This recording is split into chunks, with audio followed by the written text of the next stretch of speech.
주님의 기도 바치면서 시작하겠습니다. 성부와 성자와 성령의 이름으로. 하늘에 계신 우리 아버지, 아버지의 이름이 거룩히 빛나시며 아버지의 나라가 오시며 아버지의 뜻이 하늘에서와 같이 땅에서도 이루어지소서. 오늘 저희에게 일용할 양식을 주시고 저희에게 잘못한 일을 저희가 용서하오니 저희 죄를 용서하시고 저희를 유혹에 빠지지 않게 하시고 악에서 구하소서. 아멘. 평화의 모후여. 사부 성 프란치스코와 성녀 클라라, 성부와 성자와 성령의 이름으로 평화를 빕니다. 반갑습니다. 저는 콘벤투알 프란치스코 수도회 최문기 마티아 수사 신부입니다. 지금 저희 수도 국가 영보 맡고 있고요. 한남동 수도원장 맡고 있습니다. 제 목소리 잘 들리세요? 지금 마이크가 나가고 있습니까? 반갑습니다. 날씨도 궂은데 참 오시느라고 수고 많으셨습니다. 게다가 요즘 코로나가 워낙 많아가지고 오늘도 참석하기로 하셨다가 이제 못하신 분들 굉장히 많다고 들었습니다. 이제 뭐 분위기를 보면은 한 2년 동안 계속 이어왔던 코로나 이제 끝나가는 것 같기는 한데 겨울에 꽃샘추위가 더 춥다고 하죠. 끝물에 코로나가 좀 많이 기승을 부리고 있는 것 같습니다. 다행히 걸린 사람들, 저희 수도원에도 한 2분 걸리셔가지고 일주일 격리를 하셨는데 뭐 증상이 그렇게 심하지는 않다고 그래요. 그냥 오히려 계절 독감보다 좀 못한 정도로 그냥 지나갔는데 이것도 사람에 따라서는 굉장히 심하게 증상이 오시는 분 있다고 합니다. 마지막까지 잘 조심하시고 또 어디 이제 사람 많은 장소 가실 때나 마스크 꼭 쓰시고 또 컨디션 안 좋으시면 자가검진 한번 해보시고, 저도 오늘 이런 자리에 오기 전에는 꼭 자가검진을 하는데 일주일에 2-3번씩은 하게 되는 것 같습니다. 보니까 처음에는 콧구멍에 뭐 찌르는 게 굉장히 부담스럽고 거부감 느꼈는데 요즘은 꽤 짜릿하고 좀 도전의식이 좀 느껴집니다. 오늘은 8cm에 도전해보자 뭐 이렇게 해가지고 찔러 넣어보고 그렇게 하긴 하는데, 어쨌든 이 어려운 시기에도 우리가 삶의 즐거움 그리고 삶의 의미들을 다 찾고 또 모르죠. 이 시간 다 지나가고 나서 우리가 지금은 깨닫지는 못하지만 이 시간이 다 지나간 후에 하느님께서 이 시기를 통해서 우리에게 주신 말씀, 주신 메시지가 있다라는 것을 주에 그렇게 깨닫게 될지도 모르겠다라는 그런 생각을 해봅니다. 오늘은 제속 프란치스코회 회원 2장 생활 양식에 대해서 이제 강의를 해달라는 그런 부탁을 받았습니다. 저도 사실 공부를 하면서 뭐 제속회에 대한 특별한 공부를 따로 전공을 한 건 아니기 때문에 이런 강의를 할 때마다 책도 좀 찾아보고 이것저것 읽어보고 하는데 그런 과정이 저한테도 많이 도움이 되는 것 같습니다. 그렇게 하면서 이제 새로 배우게 되는 것도 많고, 그런데 이 강의를 준비하면서 보니까 이제 얼마 전에 제속 프란치스코의 설립 800주년 기념으로 낸 그 히아친타 자매님이 편역하신 복음에서 삶으로, 삶에서 복음으로를 좀 읽어봤는데 굉장히 잘 만든 책이라는 생각이 들었습니다.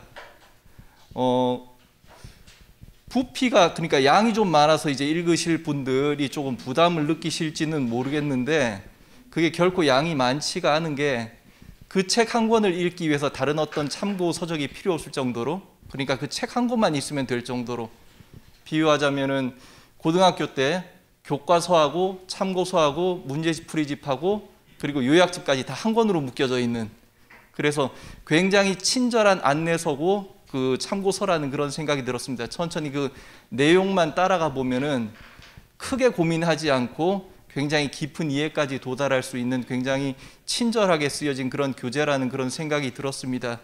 양성들도 맡고 계시니까 그거 한 번씩이 아니라 여러 번 꼭 읽어보셨으면 좋겠고요. 그런 교재를 보고 나서 보니까 아이고 내가 여기 가서 할 얘기가 별로 없겠다라는 그런 생각이 들었습니다. 이런 책이 있는데 내가 무슨 얘기를 하나라는 거, 오히려 제가 가지고 있는 빈곤한 어떤 미천만 드러날 것 같고 그래서 그랬는데, 어쨌든 이 회헌이나 회칙도 마찬가지고 회원도 그렇고 이게 법적 규정이지만 동시에 어떤 신앙생활에 대한 영적 제언이기도 합니다. 그렇기 때문에 사실 그 내용은 그렇게 길지 않은데 그 안으로 들어가 보면 굉장히 많은 영적인 요소들이 거기에 숨어 있습니다. 그렇기 때문에 그거를 제대로 다 짚고 넘어가려고 그러면 정말 한 주를 읽어내는데도 하루가 꼬박 걸릴 정도로 그렇게 많은 내용들이 담겨 있어서 모든 내용들을 다 다루기는 힘들 거라고 그렇게 생각이 들었습니다. 그래서 제가 이제 그 회원 2장 생활양식 8조에서 16조까지 이렇게 쭉 읽어 나가면서 그 중에서 크게 짚어볼 몇 개의 요소들, 특별히 우리 수도 영성의 창설자 성 프란치스코의 어떤 영성과 연결되어 있는 그런 부분들에 대해서 한번 읽어보고자 합니다. 이런 것을 읽어 나가면서 그 회원이나 회칙에 나와 있는 어떤 그런 규정의 내용들이 단순히 오늘날의 어떤 필요나 요구에 의해서 만들어진 것이 아니라 사실상 우리 영성에 깊게 뿌리를 내리고 있다는 사실, 그리고 나아가서 복음에 깊게 뿌리 내리고 있다라는 사실을 이해할 수 있게 될 것이라고 저는 그렇게 생각을 합니다. 사실 여러분들 다 한 번씩 들어보셨을 내용일 겁니다. 그렇기 때문에 크게 뭐 적거나 하실 필요는 또 없을 것 같고 그냥 편안하게, 저도 최대한 편안하게 들으실 수 있도록 그렇게 설명을 드리려고 하고요. 어떤 이런 내용들을 통해서 회원의 내용을 조금 더 풍요롭게 이해하는 데 도움이 되었으면 좋겠다라는 그런 생각을 합니다. 8조부터 조금씩 읽어 나가면서 이제 한번 조금씩 설명을 드리겠습니다. 먼저 8조는 제가 한번 읽어보겠습니다. 8조. 제속 프란치스코의 회원은 자신의 제속 신분에서 프란치스칸 영성을 따라 서약으로 복음을 산다. 회원들은 제속 프란치스코의 회칙을 따라 신앙의 빛 속에서 복음적 삶의 가치와 선택을 심화시킨다. 끊임없는 성장과 회개의 쇄신 여정 안에서 삶에서 복음으로, 복음에서 삶으로 나아가며 사회와 교회 현실로부터 오는 요청에 문을 열고 개인적 또한 공동체적 차원 안에서 심화시킨다. 8조는 이렇게 구성이 되어 있습니다. 회원 2장은 생활 양식이라고 부제가 붙어 있는데 일상의 양식이라고 불러도 좋을 것 같습니다. 뒤에 12장 내용에 가서 조금 더 자세하게 들어가 보겠지만 프란치스칸 삶의 정체성 중에 하나는 신앙생활의 장이 일상과 밀접하게 연관이 되어 있다는 것입니다. 따라서 신앙과 일상이 서로 배타적이지 않습니다. 일상의 번잡함이 신앙에 부정적인 영향을 미치고 또 신앙에 깊이 매진하는 것이 일상에 도움이 되지 않는다라고 무의식적으로 생각하는 측면이 있는데 우리의 영성 안에서는 그렇지가 않다라는 것이죠. 신앙생활과 일상생활은 서로 배타적이지 않고 오히려 양방향으로 그것들은 개방이 되어 있다는 것입니다. 신앙과 일상은 서로의 삶을 고양시키고 보완하는 대상이다라는 것이죠. 이 말은 일상이 신앙생활의 장애물이 되지 않고 신앙은 일상의 걸림돌이 되지 않는다. 오히려 서로를 완전하게 해주는 선순환의 역할을 해준다라는 것이죠. 그리고 이러한 상호작용이 바로 삶에서 복음으로, 복음에서 삶으로, 복음에서 삶으로, 삶에서 복음으로 라는 말로 요약될 수가 있습니다. 다시 말해서 우리는 신앙생활을 통해서 고양된 복음의 말씀을 가지고 일상은 더욱 풍요롭게 만들어질 수 있다는 것이죠. 그리고 풍요로운 일상생활 속에서의 체험을 통해서 내가 알고 있던 그 복음의 말씀의 이해가 더욱 깊어진다는 것입니다. 이렇게 삶에서 복음으로, 복음에서 삶으로 오가는 선순환 과정을 통해서 우리의 영적 성숙이 더욱 깊어지고 심화될 수 있다라고 정리해 볼 수 있습니다. 8조는 이렇게 간단하게 읽어보고 넘어가겠습니다. 다음 구조. 제속 프란치스코회 회원의 영성은 실천에 옮겨야 할 세부적 일정이라기보다는 오히려 그리스도의 인격과 그분을 따르는 데 중심을 두는 생활 계획이다. 그리스도의 가르침과 모범을 따르려는 제속 프란치스코의 회원은 개인적으로 복음과 성서를 열심히 공부할 의무가 있다. 형제회와 그 책임자는 복음 말씀에 대한 애정을 기르고 성령의 도우심과 교회의 가르침에 따라 회원의 성서 이해를 도와야 한다. 프란치스칸 가족의 영성은 복음 속에 드러난 그리스도의 인격의 매력을 느끼고 거기에 다가서는 것이라고 할 수 있습니다. 우리가 성프란치스코의 창설자 성프란치스코의 영성 안에서 발견할 수 있는 그만의 가장 독특하고 강렬한 영성의 특징은 프란치스코 역시 복음 속에 드러난 예수 그리스도의 인격에 집요하리만큼 자기 자신을 일치시키려고 했다라는 데 있다라는 것입니다. 대부분의 영성의 창설자들 그리고 신앙의 지도자들 같은 경우에는 일반적으로 예수 그리스도의 가르침의 일면, 예를 들어서 캘커타의 성녀 데레사 같은 경우에는 목마르다라고 하는 십자가에 못 박히신 예수님께서 하신 그 말씀을 듣고 그 목마르다 하시는 예수님의 모습을 가난한 사람들 속에서 발견을 하죠. 그래서 그 가난한 사람들에게 봉사하는 삶을 통해서 예수 그리스도의 신비의 전반으로 파고 들어갑니다. 성 요한 보스코 같은 경우에는 어린이를 막지 마라. 하느님의 나라는 사실 저 어린이와 같은 이들의 것이다 라는 예수님의 말씀, 그 말씀을 듣고 어린이들과 청소년의 사목에 매진하는 삶을 살아가지요. 그리고 그런 삶을 통해서 전체 예수 그리스도의 신비 속으로 침투해 들어갑니다. 프란치스코는 그런 가르침의 일면에 집중하지 않습니다. 물론 프란치스코를 결정적으로 이끌었던 복음의 말씀이 있기는 하지만 프란치스코의 온 삶을 들여다봤을 때 프란치스코는 매 순간순간 그리고 매 상황마다 예수 그리스도의 인격 속으로 들어가려고 한다라는 것이죠.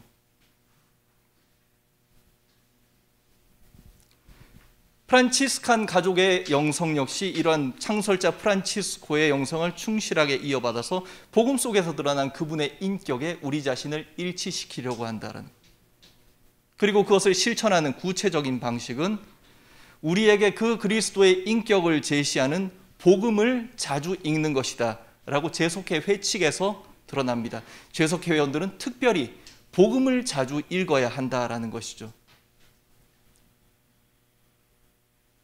이 복음의 중요성 역시 초기부터 강조되어 왔고, 이 복음의 중요성의 강조는 프란치스코 개인의 어떤 영적 체험과도 깊이 연관이 되어 있습니다. 프란치스코의 유언에 보면은 초반에 내가 해야 할 일을 아무도 보여주지 않았을 때 지극히 높으신 분께서 친히 나에게 거룩한 복음의 양식을 따라 살아야 할 것을 계시하셨습니다 라고 이야기를 합니다. 이 프란치스코의 유언 내용은 프란치스코가 회개 초기에 했던 어떤 영적인 체험을 고백하는 것인데, 유언 내용 안에서는 이것이 어떤 계시였는지 어떤 체험이었는지 구체적으로 이야기를 하지는 않습니다. 하지만 프란치스코의 삶을 전하는 전기물들을 보면은 그 체험이 어떠한 것이었는지를 추정할 만한 내용들이 있는데, 그것들은 전례 중에 사제의 입을 통해서 복음의 말씀을 들었던 체험들이었다라고 우리는 짐작을 해볼 수가 있습니다. 대전기에 보면은 프란치스코 회개 초기에 어느 성인의 축일날에 마테오복음 10장 9절에서 10절의 말씀, 전대에 금도 은도 구리돈도 지니지 마라, 여행 보따리도 여보로또 신발도 지팡이도 지니지 마라, 일꾼이 자기 먹는 것을 받는 것은 당연하다라는 그 말씀을 듣죠. 이 말씀이, 프란치스코는 이 말씀을 듣는 그 순간에 그 말씀이 너무도 구체적으로 하느님께서, 예수 그리스도께서 자기 자신을 향해서 하는 말씀이라고 받아들이게 됩니다. 사실 이전에 이 말씀을 듣기 전에 프란치스코가 이 구절을 알고 있었을 가능성이 높습니다. 이미 복음의 내용 중에서도 굉장히 널리 알려져 있는 예수님의 말씀이고, 프란치스코 이전에 이미 많은 신앙의 어떤 지도자들을 이끌었던 말씀이기도 하고, 당시에 지금 잘 기억은 안 나는데 당시 전례상 부활 3주 주일의 복음인가 그랬을 겁니다. 이것이 굉장히 널리 알려져 있는 내용이기 때문에 이미 프란치스코가 알고 있었을 가능성이 높다고 생각을 합니다. 그런데 이미 알고 있는 내용임에도 불구하고 바로 그 순간에, 그날 그 순간 프란치스코의 그 상황 속에서 그 말씀을 들었을 때 프란치스코는 이 말씀이 지금 이 순간 예수님께서 나에게 하시는 말씀이다 라고 깨달았던 것이죠. 그래서 이것이 바로 내가 원하던 것이다, 이것이 바로 내가 갈망하던 바다 라고 외치면서 그 자리에서 지팡이를 던지고 신발을 벗어버렸다라는 이야기가 나옵니다. 아마도 유언에서 말하고 있는 하느님의 그 계시 사건은 이것이 아니었을까 추정을 해볼 수가 있는데, 어쨌든 이 내용을 통해서 알 수 있는 것처럼 이 계시 사건 역시 복음 말씀과 굉장히 깊이 연관되어 있다라는 것이죠. 프란치스코 초창기 체험에 있어서 하느님의 계시는 복음 말씀을 통해서 내려왔다, 던져졌다라는 것입니다. 성인에게 있어서 이 복음은 하느님께서 말씀하시는 가장 구체적인 목소리였던 것이죠. 프란치스코 개인의 지향이 예수 그리스도와의 완전한 일치였던 만큼 말씀과도 완전히 일치하기를 원했다라는, 그리고 복음 말씀을 통해서 자기 자신과 공동체가 인도되기를 바랬습니다. 초창기 형제회가 꾸려졌을 때 프란치스코는 그 형제회를 이끌어갈 별도의 규정이 필요 없다고 생각을 했습니다. 최소한의 생활 규범 정도만 있으면 충분하다. 왜냐? 우리를 이끌어 나갈 그 규범은 바로 복음 자체가 되어야 한다. 예수 그리스도 그분이셔야 한다라고 믿었기 때문이죠.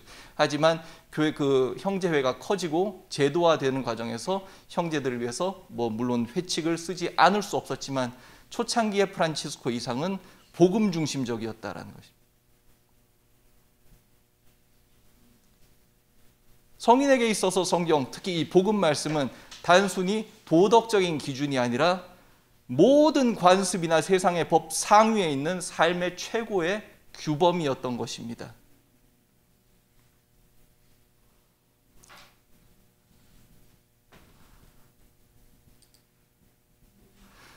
특별히 성인께서는 말씀 중에서도 전례를 통해서 선포되는 말씀에 성사적인 의미를 부여합니다. 성사의 그 교리사전적인 의미가 뭐죠? 성사라는 것은 보이지 않는 하느님의 은총의 가시적인 드러나게 보이는 이제 표현이다라는 것이죠. 말씀을 통해서 하느님은 당신 자신을 드러내 보이신다라는 것입니다. 성체 성사뿐만이 아니라 말씀을 통해서도 지극히 높으신 분께서 말씀 안에 현존하고 계시고 그 말씀을 통해서 우리에게 인격적으로 다가오신다. 성직자들에게 보내신 편지에서 이렇게 말씀을 하시죠.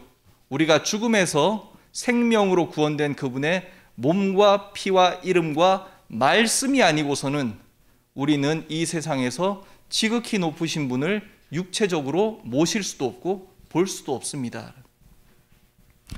또 신자들에게 보내신 두 번째 편지에서는 성직자들이 말하고 전하고 거행하는 우리 주 예수 그리스도의 거룩하신 말씀과 피가 아니고서는 아무도 구원받을 수 없다는 사실을 우리는 모두 확신하고 있습니다. 이 구절에서 볼 수 있는 것처럼 성인은 말씀과 성체를 거의 같은 자리에 둡니다. 그리고 이 말씀과 성체라는 통로를 통해서 세상에서 하느님의 아드님을 육적으로 보고 만지고 듣고 영할 수가 있다라고 믿었던 것이죠. 결론적으로 성인에게 있어서 이 말씀은 성체성사만큼이나 당신의 모습을 세상에 뚜렷이 드러내는 그리스도의 현존 그 자체였다라는 것입니다. 그렇기 때문에 형제들은 이 하느님의 말씀에 대해서 마땅한 존경심과 합당한 자세를 가져야 한다는,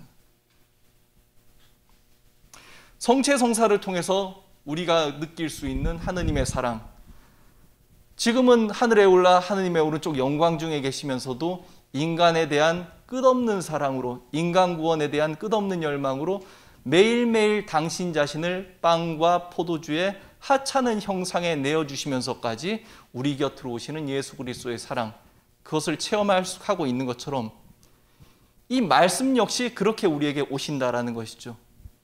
하느님의 말씀, 태초부터 계셨고 세상을 창조하셨던 그 말씀이 인간과 함께 하기 위해서 하찮은 양피지 위에 당신 자신을 내어주셔서 내려오셨다라는, 양피지에 당신 자신을 내어주셨다라는 것은 얼마든지 인간에게 소홀히 대접받고 푸대접받을 수 있는 그 상황 속으로 당신 자신을 던져 넣으셨다라고 이해를 하는 것이죠.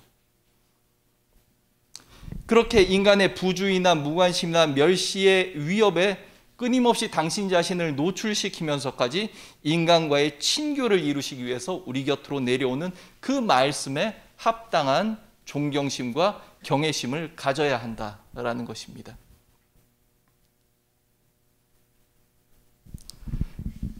그러므로 나의 모든 형제들에게 훈계하며 그리스도 안에서 격려합니다. 어디서든지 기록된 하느님의 말씀을 발견하게 되면 할 수 있는 최대의 경의를 표했으면 합니다. 그리고 그것들이 잘 정돈되어 있지 않거나 혹 불경스럽게 흩어져 있으면 주워 모아서 보관하여 그 말씀을 하신 주님의 말씀 안에서 공경하십시오. 사실 하느님의 말씀으로 많은 것이 거룩하게 되며 그리스도의 말씀의 힘으로 제단의 성사가 이룩되기 때문입니다. 말씀의 힘으로 제단의 성사가 이룩된다는, 우리는 미사 성제 안에서 보통 그 말씀의 성사보다는 성체 성사에 더 무게를 두기 마련입니다. 물론 이 성체 성사가 가지고 있는 절대적인 중요성은 부정될 수가 없죠. 하지만 우리가 잊지 말아야 할 것은 그 성체 성사 안에서도 그 빵과 포도주를 주님의 몸과 피가 되게 하는 결정적인 것은 바로 말씀이다. 말씀을 통해서 빵과 포도주가 주님의 몸과 피로 바뀌게 된다. 그래서 신자들의 그 성직자들에게 보내신 그 편지에서 우리가 먼저 말씀으로 축성되지 않으면 주님의 몸이 현존할 수 없다는 것을 알고 있습니다. 하찮은 빵과 포도주가 말씀을 통해서 그리스도의 몸과 피로 축성되는 것처럼 우리의 육신, 우리의 삶 역시 말씀을 통해서 축성됨을 통해서 예수 그리스도와의 일치를 향해서 나아갈 수 있다라는 의미입니다. 어쨌든 그래서 말씀은 생각보다, 우리가 지금 알고 있는 것보다 훨씬 중요하게 프란치스코는 생각했다는, 집에 가시면 성경책들 어디에 꽂혀 있는지 잘 보시고 잘 모시기 바랍니다. 성 예로니모가 이런 말을 했습니다. 당신이 기도할 때 당신은 신랑에게 말하고 있고, 신랑은 당연히 예수 그리스도이시죠. 하느님이시고, 당신이 읽을 때 그분이 당신께 말합니다. 기도라는 것은 내가 신랑에게 말을 하는 행위고, 내가 복음을 읽는 것은 그분이 나에게 말씀을 하고 계시는 것이다라는 의미입니다. 성경을 읽는 것은 그 자체로 하느님 목소리에 귀를 기울이는 행위이다. 그리고 그 증거를 우리는 프란치스코의 모범 속에서 발견할 수 있다라고 할 수 있습니다. 다음은 10조의 내용입니다.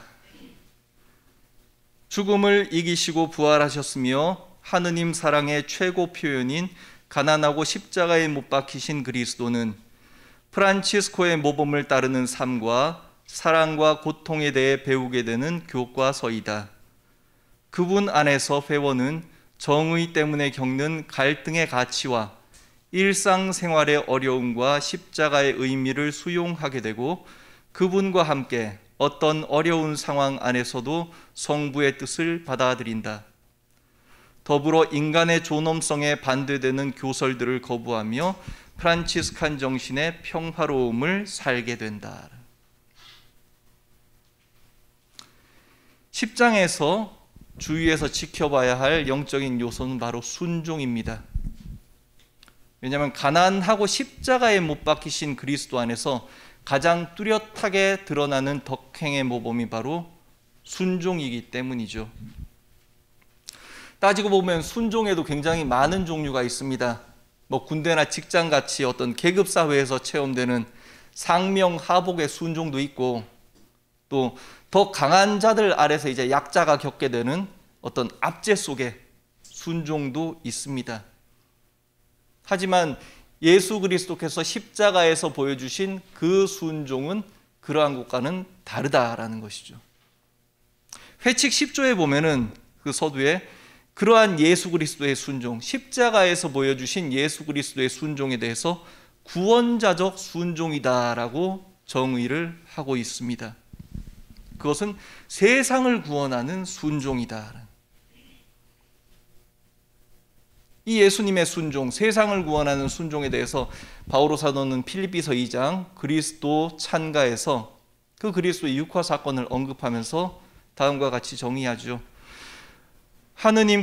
그분께서는 하느님의 모습을 지니셨지만 하느님과 같음을 당연한 것으로 여기지 않으시고 오히려 당신 자신을 비우시어 종의 모습을 취하시고 사람들과 같이 되셨습니다. 이렇게 여느 사람처럼 나타나 당신 자신을 낮추시어 죽음에 이르기까지, 십자가 죽음에 이르기까지 순종하셨습니다.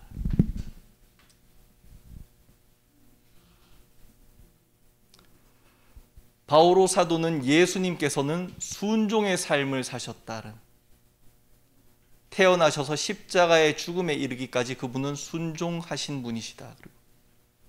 그리고 그 순종은 계급사회에 의한 순종이나 압제에 의한 순종이 아니라 바로 자기 비움, 케노시스에서 말하는 순종이다라고 말씀을 하고 계십니다.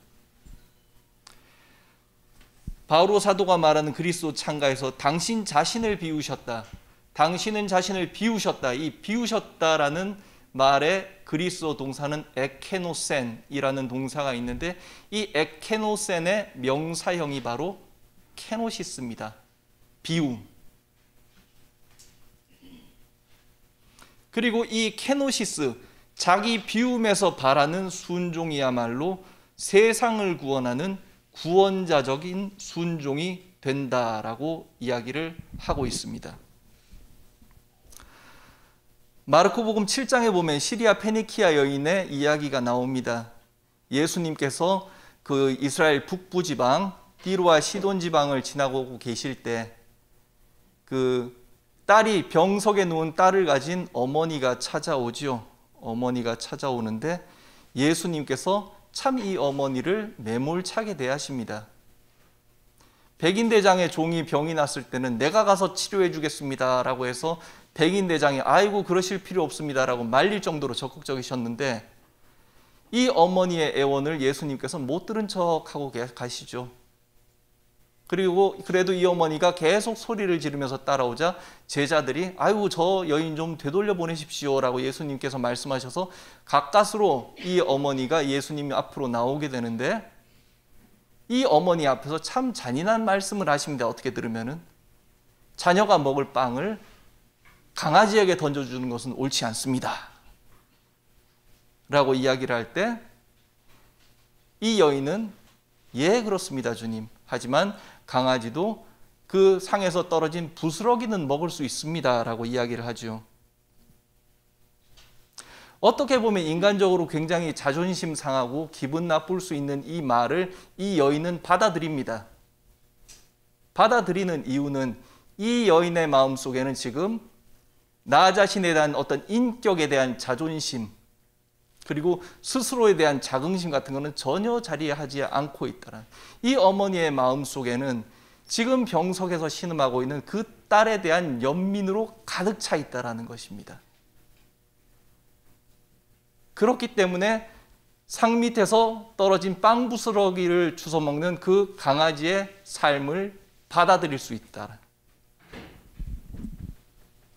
그러자 예수님께서는 이 말씀을 듣고 돌아가십시오 부인, 지금 하신 그 말씀 때문에 당신 딸에게서 마귀가 나갔습니다 라고 이야기를 합니다.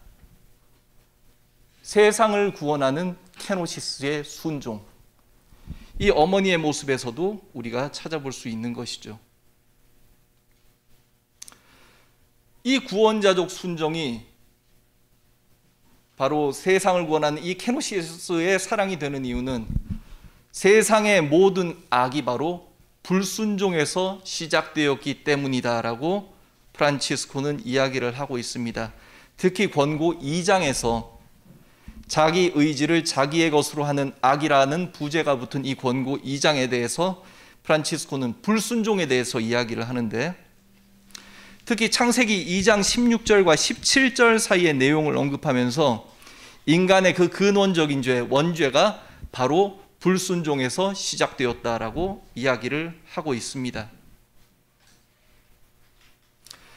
프란치스코가 특히 창세기 내용을 인용한 이유는 바로 에덴 동산에서 있을 때 인간의 모습, 하느님의 순종에 매여 있을 때 인간의 모습이 가장 완전했고 창조 때 하느님께서 주신 인간의 자유를 충만히 누리고 있는 모습이라고 생각을 했기 때문이죠.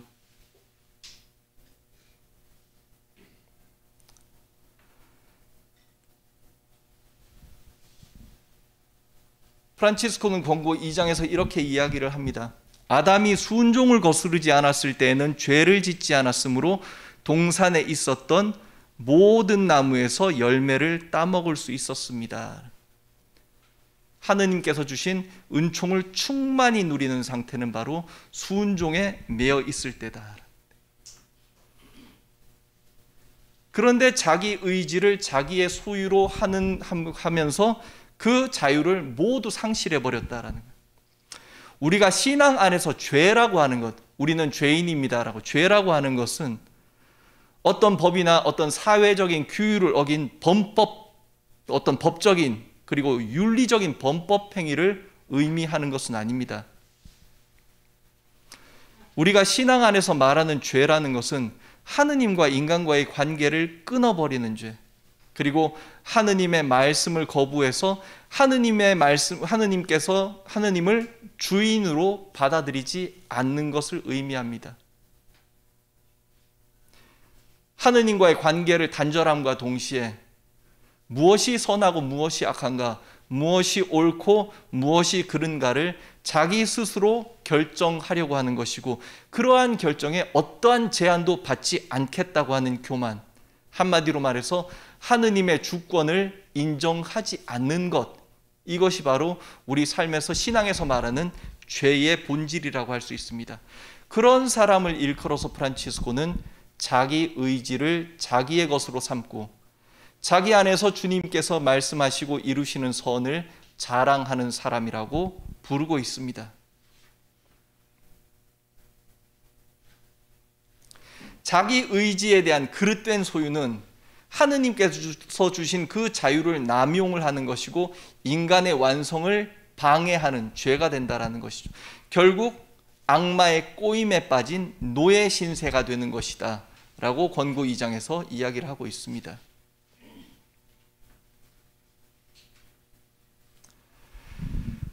따라서 프란치스코는 하느님께 전적으로 순종하는 종의 삶, 그것이 바로 인간이 누릴 수 있는 가장 복된 삶이다라고 생각을 합니다. 따라서 형제로서 받아들이는 서약의 본질, 우리가 하는 서약의 본질적 의미는 무엇인가? 그것은 바로 순종의 삶을 받아들이는 것이다 라는 것이죠. 1222년인가 갑자기 생각이 안 나요. 어느 날 글라라 성녀가 집을 떠나서 밤중에 프란치스코를 찾아가죠. 프란치스코를 찾아가서 프란치스코는 삼단 같은 그녀의 머리를 자릅니다. 사람들은 이 행위를 프란치스코가 글라라 성녀를 수녀를 만들었다고 생각을 하는데 그건 아닙니다. 그 당시에 요즘도 마찬가지지만 한 여성을 봉헌 생활로 받아들일 수 있는 것은 주교의 권한입니다. 그럼 프란치스코가 할 수 있는 일이 아니죠. 그렇다면 왜 글라라 성녀는 프란치스코를 찾아갔고 프란치스코는 왜 글라라 성녀의 머리를 잘랐는가? 그것은 수도자, 어떤 신부, 성직자 이런 신분의 변화를 원했던 것이 아니라 글라라 성녀는 프란치스코의 그 삶을 받아들이는 순종의 삶을 받아들였다라는 것이죠. 우리의 서약의 본질 역시 순종이라는 것입니다. 서약을 할 때 나는 하느님께 순종을 하겠다라는 서약을 한다는. 인준받지 않은 회칙 2장에 보면은 실현기 1년을 마친 다음 그를 순종 생활로 받아들일 것입니다라고 이야기를 합니다. 실현기 1년을 마친 다음 그를 순종 생활로 받아들일 것입니다. 그 후에는 교황님의 명령에 따라 다른 수도회에 들어가거나 순종을 벗어나 돌아다닐 수 없습니다. 이처럼 형제 삶의 서약은 순종 생활과 직결이 되어 있다라고 할 수 있습니다. 프란치스코에게 있어서 순종은 가장 고원한 이상이었습니다. 그리고 회개 생활의 출발점이었고 자신의 미래에 대한 구체적인 계획이기도 했습니다. 나는 미래에 무엇을 하고 살 것인가? 나는 이렇게 살 것인가? 저렇게 살 것인가? 프란치스코는 그런 계획을 세우지 않았다라는 유일한 계획은 하나, 순종하겠다라는 것입니다. 하느님의 섭리에 의탁을 하겠다라는 것이 프란치스코가 가지고 있었던 유일한 계획이었고, 그가 초기에 몇몇 형제들을 이끌고 결론적으로 교회사에 큰 획을 긋는 영성우 신앙운동을 고취시킬 수 있었던 그의 카리스마가 어디에서 나왔는가 생각을 해보면은 그가 순종했다라는 것입니다. 하느님의 섭리에 전적으로 의탁할 수 있었던 것. 다시 말해서 하느님의 목소리에 귀 기울이고 그분의 말씀에 전적으로 순종을 했다라는 것. 그것이 프란치스코가 가지고 있었던 가장 강력한 카리스마였다라는 것. 오해해서 안 되는 것은 우리가 섭리에 의탁하는 삶이라는 것이 무조건적으로 하느님께서 나의 바람은 꼭 들어주실 거야 라는 어떤 맹목적인 확신을 갖는다거나 아니면은 미래의 불확실성 앞에서 어떤 인간적인 의지를 포기하는 것, 뭐 어떻게든 되겠지, 뭐 내 마음대로 되는 건 아니잖아 라고 반문하는 이런 무기력한 수동성을 의미하는 것은 아니다라는 것입니다. 섭리에 의탁하는 것이 맹목적인 확신이나 무기력한 수동성을 의미하지 않는다. 섭리에 의탁하는 삶이라는 것은 나의 삶 속에서 말씀하시는 그 하느님의 음성에 정말로 기쁘고 즐거운 마음으로 귀를 기울일 줄 아는 것, 그리고 그 귀 기울인 나에게 들려주신 그 하느님의 음성, 그 성령의 이끄심에 가장 능동적으로 적극적으로 순종하며 살아가는 것을 의미한다는, 그것이 섭리에 의탁하는 삶이고 순종의 삶이고 창조 때 하느님께서 주신 인간의 자유를 가장 충만하게 누리고 있는 상태라고 할 수 있습니다. 11조 읽어보겠습니다. 성령께서는 제속 프란치스칸 성소의 원천이며 형제적 삶과 소명의 정신적 지주이므로 회원은 성 프란치스코처럼 성령의 영감에 충실하도록 노력한다. 무엇보다도 성인의 권고에 따라 주님의 영과 그 활동에 목말라 한다. 11조의 내용은 그렇게 특별하게 설명을 하지 않겠습니다. 성령의 활동에 의탁해야 한다라는 그런 말씀인데, 기본적으로 우리가 오늘 다루고 있는 모든 내용에 사실 성령에 대한 어떤 말씀이 포함이 되어 있고, 특별히 11조에서 조금 주의 깊게 볼 것은 주님의 영, 그리고 그 활동에 목말라 한다라는 점인데, 이 내용은 굉장히 조금 복잡합니다. 프란치스코의 인간관 그리고 어떤 영혼관하고도 연결이 되는데, 프란치스코는 기본적으로 바오로 사도의 인간관에 영향을 많이 받은 것 같습니다. 프란치스코의 글을 보면은 그 바오로 사도의 글들을 직간접적으로 인용한 것이 굉장히 많고, 특히 로마서에서 바오로 사도가 말했던 자기 자신에 대한 성찰, 나는 하느님의 말씀을 따르고자 하는 의지도 있는데 그 바로 옆에 죄가 있다라는 것. 기본적으로 나를 선한 곳으로 이끌어가는 주님의 영과 나를 악으로 이끌어가는 육의 영이 함께 자리 잡고 있다는 이 인간관을 프란치스코는 좀 충실히 받아들이지 않았나라는 그런 생각을 하게 됩니다. 이 점에 대해서는 제가 다음 기회에 혹시 그 기회가 된다라면은 한번 함께 나눴으면 좋겠습니다. 11장은 한 요 정도만 하고 넘어가고 잠깐 쉴까요? 40분 했습니다. 15분 55분에 시작하겠습니다.